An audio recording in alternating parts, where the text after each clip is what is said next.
کہ یہ بتائیں کہ ان دونوں میں سے مارا کس نے زیادہ تھا، بلکہ دونوں یہ کلیم کر رہے ہیں کہ میں نے زیادہ مارا تھا، بلکہ مروت صاحب تو اس بات پہ بہت زیادہ ناراض ہے میرے ساتھ کہ میں نے یہ کیوں کہہ دیا کہ عفنان اللہ نے ان کو گرا لیا تھا اور عفنان اللہ ان کے اوپر چڑھے ہوئے تھے، عفنان اللہ صاحب ان کو مار رہے تھے، اور جبکہ میں جو ہے کچھ نہیں کر رہا تھا۔ تو ان کا کلیم یہ ہے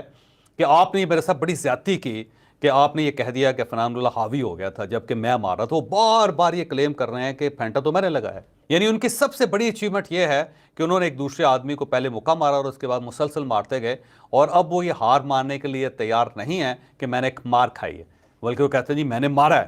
نیچے لیٹے لیٹے بھی میں ان کو مارتا رہا ہوں۔ اب اس سوال کا کیا جواب ہو سکتا ہے کہ جب سوسائٹی اس نوعیت پہ پہنچ جائے، اس لیول پہ آ جائے کہ لوگ یہ کلیم کر رہے ہوں کہ ہمارا بابا اوپر تھا، یا میں نے اس کو پھینٹا لگایا تھا، یا میں نے اس کو مارا تھا اور وہ ناکام ہو گیا تھا اور وہ مجھے نہیں مار سکا، میرا ہاتھ نہیں روک سکا۔ جب مقابلہ یہ ہو رہا ہو تو پھر مکالمہ کیسے ہو سکتا ہے؟ پھر اس کا مطلب یہ ہے کہ سوسائٹی کے بارے میں فاتحہ پڑھ لینی چاہیے کہ جب دو پڑھے لکھے لوگ یہ مطالبہ کر رہے ہیں، بلکہ یہ کلیم کر رہے ہیں کہ پھینٹا تو میں نے لگایا تھا، اور سب سے زیادہ کلیم جو ہے مروت صاحب کی طرف سے ہو رہا ہے، باقاعدہ ٹویٹس کر رہے ہیں اور اس میں وہ مجھے بھی مورد الزام ٹھہرا رہے ہیں۔ اب وہ سوال پھر وہی ہے کہ کس نے زیادہ مارا تھا۔ میں پہلے بتا چکا ہوں کہ اس کا آغاز مروت صاحب نے کیا تھا۔ وہ اٹھے تھے، اٹھنے کے بعد انہوں نے تھپڑ مارا تھا، اور تھپڑ مارنے کے بعد دوسرا فریق یعنی عفنان اللہ کھڑے ہوئے تھے، انہوں نے مروت صاحب کو پکڑ لیا تھا، مروت صاحب کو انہوں نے دھکا دیا تھا، مروت صاحب کونے میں نیچے گر گئے تھے۔ اس کے بعد عفنان اللہ صاحب ان کے اوپر چڑھ گئے تھے، انہوں نے اپنا گھٹنا ان کے سینے پر رکھا ہوا تھا اور ان کو مکے مار رہے تھے، جو ہم نے دیکھا منظر۔ اور باقی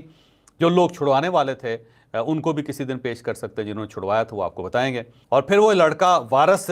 جو بڑا نوجوان لڑکا ہے، ہمارے ساتھ کام کرتا ہے، اس نے جب عفنان صاحب کو کھینچا تو بڑی مشکل سے اس نے، اور اس کے بعد جو ہمارے دو کیمرہ مین تھے وہ درمیان میں پڑے ہوئے تھے، وہ بھی کھینچ رہے تھے، انہوں نے گھسیٹ کے عفنان اللہ کو اوپر سے اٹھایا۔ اور جب میں بار بار عفنان اللہ کو روک رہا ہوں، اسی لیے روک رہا ہوں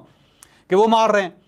اب جو مار کھانے والا آدمی، اس کو تو نہیں میں کہہ سکتا بس کرو بس کرو بس کرو، نہ مار کھاؤ مروت صاحب۔ میں یہی کہہ رہا ہوں کہ عفنان بس کرو بس کرو، نہ کرو نہ کرو، اس کی وجہ وہ مار رہا تھا۔ تو جب جو بندہ ایک مار رہا ہے اسی کو روکا جاتا ہے، مار کھانے والے کو نہیں روکا جاتا۔ تو ایک بندہ مار رہا ہے، نظر آ رہا ہے کہ مار رہا ہے، تو اسی کو کہنا ہے کہ بس کرو، رکو رکو، نہیں کرو، اس طرح نہ کرو، وہ آوازیں جو آپ کو آ رہی ہیں۔ تو جب وارث نے اس کو عفنان صاحب کو اٹھایا اور اس کو گھسیٹ کے لا رہے تھے، تو لاتے لاتے انہوں نے آخر میں بھی ایک ان کو کک ماری، اور وہ کک براہ راست ان کے یہاں پہ لگی تھی اور خاصی چوٹ آئی تھی ان کو۔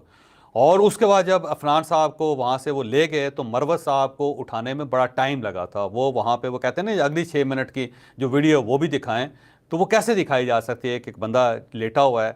اور اس کو دو آدمی اٹھا رہے ہیں اور وہ بے حس ہے، اس کو کوئی سمجھ نہیں آ رہی، وہ سینسز میں نہیں ہے، پھر اس کو اٹھا کے کرسی پہ بٹھایا جا رہا ہے اور وہ بڑی دیر تک بولنے کے قابل نہیں ہے،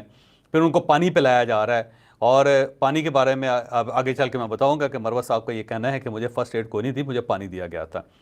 اور اس کے بعد جا کے آہستہ آہستہ وہ سینسز میں آ رہے ہیں، اور پھر وہی کہہ رہے ہیں جی کہ مجھے میری ویڈیو دکھائیں، اور ان سے کہا کہ ویڈیو تو نہیں دکھائی جا سکتی۔ پھر انہیں کہا گیا جی آپ